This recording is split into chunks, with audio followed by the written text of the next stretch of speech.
This guitar was ruined by the previous technician who worked on it.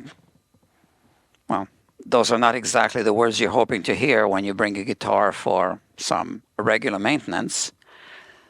Well, it wasn't exactly ruined.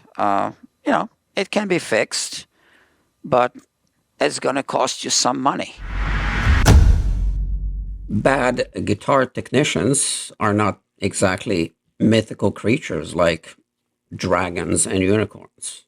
In fact, there's an old Chinese proverb that says, the world is round, but there's a bad guitar tech around every corner.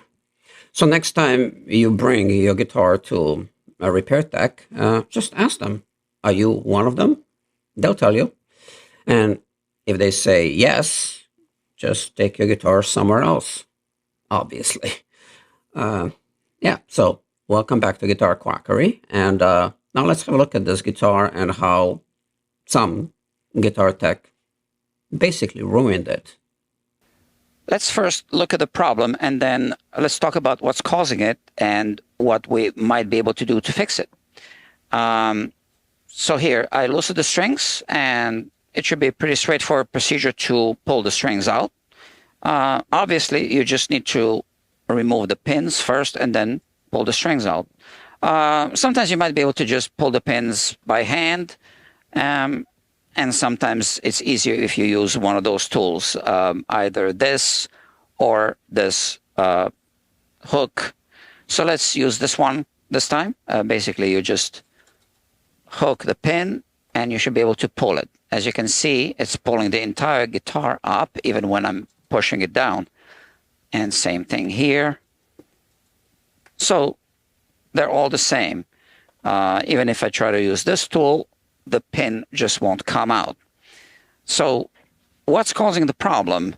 Well, usually that's an indication that there's an issue with the bridge plate, which is on the other side, on the inside of the guitar. So I have here an endoscope, and I'm going to place it inside of the guitar so that we can look at the bridge plate. I also have this light to illuminate the inside of the guitar. And as you can see now from the inside camera, these string ball ends are buried inside, halfway into these string holes. So when you try to pull the pin out, the ball end of the string is preventing the pin from being pulled out. So what can we do? Is there a way to actually remove the strings? Yes, there is. Basically, we first need to push the string inside like this. And now we can simply pull the pin out and the string comes out. All right? So why did this happen to begin with? Why were the ball ends of the strings buried inside of these holes?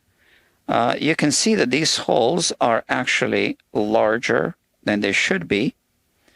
And now even there's some damage on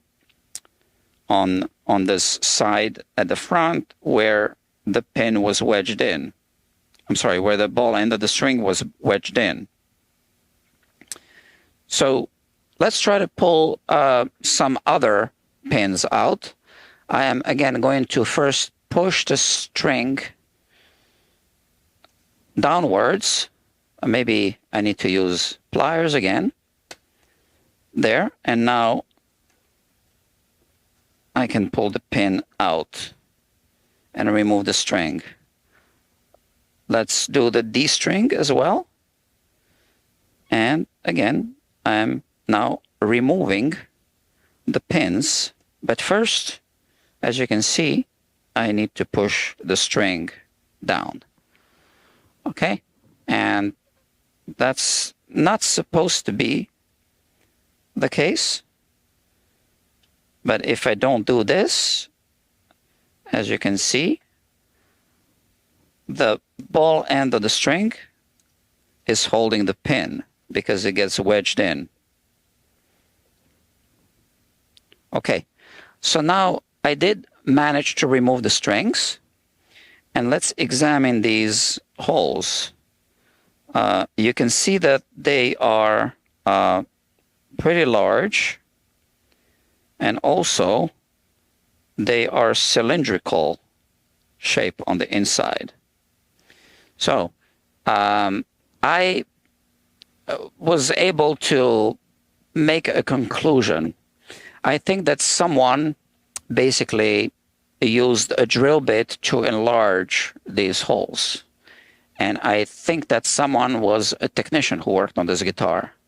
And I also think that I know why it happened.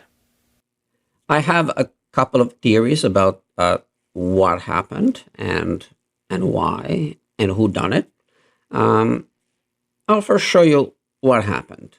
But before I do, I just want to remind you that if you have a mouse, you can use it to click some of the links below. The most important link to click on is actually the share button, because this way you help the community. And I'm sure you agree that people need to know, right? Also, if you feel that I've earned a coffee, if you want to buy me a coffee, you can click on the link that says, buy me a coffee. Thank you. Let me show you what happened exactly, and then let's talk some more. These pins came from the actual guitar, and here I have part of the soundboard from another Martin guitar. As you can see, it says Martin right there on the bridge plate. Now, this is just a sample that I use so that I can explain to customers how to do a certain repair, which happens to be a bridge plate repair. The idea is to use a plug like this to restore the surface of the bridge plate that's been damaged. So we need to hollow out a cavity like this, glue in a plug. All right, so this is stage one of the repair. This is stage two when the plug is glued in, and then we drill a fresh hole through the new plug. When we install a string, the string goes through the hole, and then we put the pin inside. And if we look from the other side, you can see that the string is now riding on the surface of the bridge plate, even when it's at full tension. To remove the strings, we loosen the string first, and then we can just pull the pin out, and the string comes out easily. Now, I did notice that on some Martin guitars, they make these holes a little bit tight, so the pins are actually riding slightly higher. Now, sometimes even much higher than this, and I have enlarged these holes in the past. So interestingly, this pin is from another guitar, but here I have the 6 pins from the guitar that we are servicing.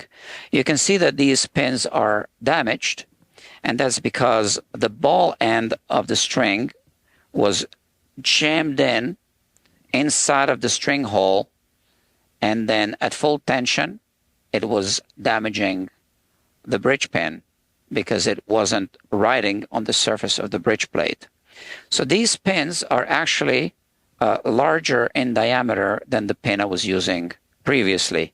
If I put the pin inside, you can see that it sticks out quite a bit.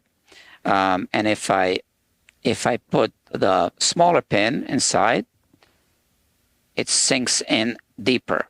So I have a theory. I think that when that guitar was initially brought to a repair shop, the technician noticed that the pins were sticking out a little too much, and in order to repair the problem, perhaps the technician decided to enlarge the holes. Now, it's okay to do that, but it needs to be done with a tool like this. This is a tapered reamer, which will produce a conical hole. All right.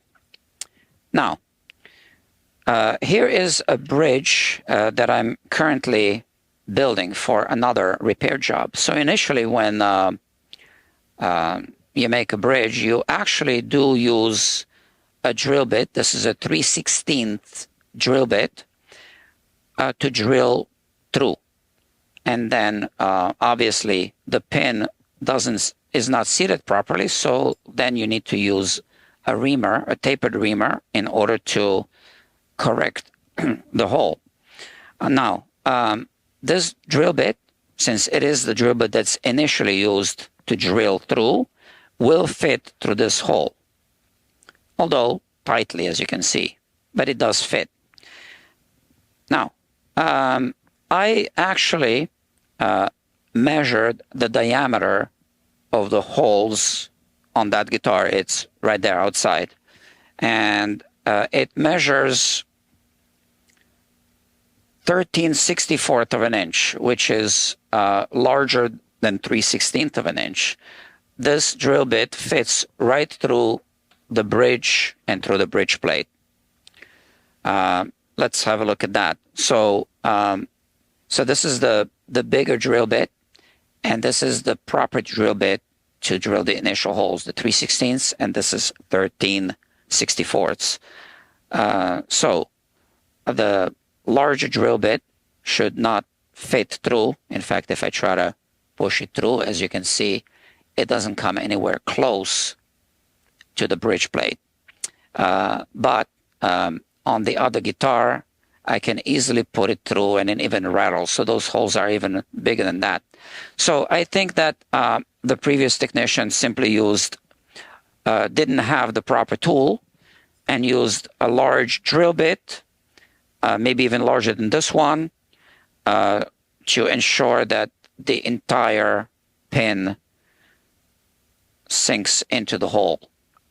So this was my first theory, that a technician at some point tried to fix the bridge because the bridge pins were riding high.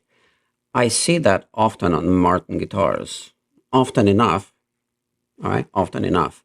I do have another theory, but first let me show you another Martin guitar and how, in fact, we see that the bridge pins are riding high. This is a Martin guitar with the bridge pins high. For whatever reason, this one isn't. It is not a new guitar, but I'm sure this is how it came out of the factory. The problem with my initial theory is that the owner of the guitar tells me that no repair work had ever been done to this guitar, except for setup. Okay, but I remember that when I initially saw the guitar, my first impression was that maybe the bridge had been re-glued. So there are some signs to look for around the bridge that might indicate that the bridge had been re-glued in the past. And when I asked the owner about that, he said, no bridge re-glue had ever been done.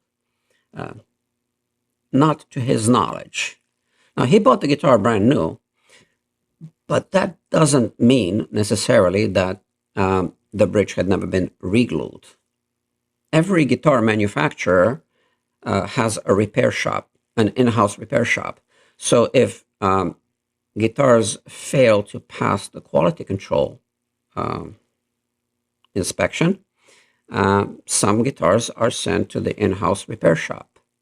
So now the question is, has the bridge been re-glued in-house before they sent the guitar out? That's a possibility. And it's possible that the bridge removal and re-glue had been done by an experienced, seasoned technician at the factory. And then, the adjustment of the pinholes was done by someone else, perhaps less experienced, and that nobody really checked after that. And they just sent off the guitar, and that's it. But this is an important detail. So if you ever struggle to pull the bridge pins out, most likely you'll have an issue with the bridge plate or the pinholes. So something to be aware of. Yeah. I also have another video on a classical guitar bridge, which is one of those. So you should check that out. And that's about it. Now we're at the end of this video. So don't forget to click. And I guess we'll talk soon.